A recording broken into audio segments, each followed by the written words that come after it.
Welcome to The Explainer. Today we're going to talk about something really important, why public health spending isn't just a cost, but a critical investment in a nation's entire future. And to really get our heads around this, we're going to look at the case of Bangladesh to understand what's really at stake. Think about that for a second. It's such a simple but powerful idea, right? The health of a country's people and the health of its economy, they're not separate things. They're totally linked. If your health system is shaky, well, that creates a shaky foundation for everything else a country wants to build. So where does that fragility really start? Well, it begins at home. It starts with the actual real-world costs that families have to deal with the moment someone gets sick. Okay, look at this number, 69%. That's a huge number. What it means is that nearly 70% of all health spending in Bangladesh is paid for directly by households. I mean, for every single dollar spent on health, almost 70 cents comes straight out of a family's pocket. That's a massive and, often totally unpredictable burden.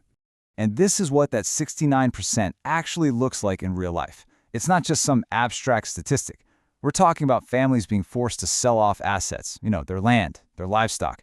It means borrowing money from informal lenders, often at crushing interest rates, or even pulling kids out of school. Just one serious illness can be enough to knock a family completely off its feet, from being stable to being in real poverty. Okay, so let's zoom out a bit.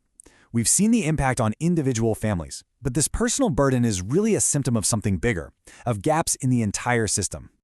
Now, there is a plan to fix this. It's called Universal Health Coverage, or UHC, and the goal is pretty straightforward. Make sure everyone can get the health care they need without it causing financial ruin.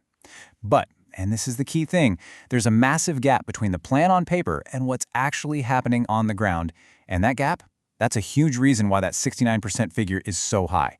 The slow rollout means millions of people, especially folks who are informal workers, are left with basically no safety net. So that brings up a really important question. If the system is already this strained, just dealing with everyday life, what happens when a major shock hits? Like a huge natural disaster. All right, so this is where we pivot from looking at the problem to focusing on the solution. And the source material actually gives us a very clear 4-point action plan for how to build a health system that's way more resilient and protective. So what's in the plan? Well, first up, take that universal health coverage roadmap and make it a binding policy. Not just a nice idea, but something that has to happen. Second, commit to actually increasing public health spending and set clear, time-bound targets for it. Third, you've got to bake health system continuity right into all disaster preparedness planning. And finally, number 4, formally bring Bangladesh's huge network of over 12,000 community clinics into the official disaster response system. I mean, that's a powerful resource just sitting there. So, when you look at all of this together, it really forces you to reframe how you think about public health, doesn't it? It's about making a mental shift from seeing it as just another cost to seeing it as a crucial investment. And this quote really says it all perfectly. Health protection is economic protection.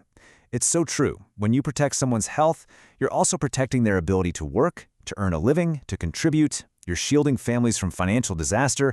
Really, you're protecting the entire economy. So, here's the bottom line.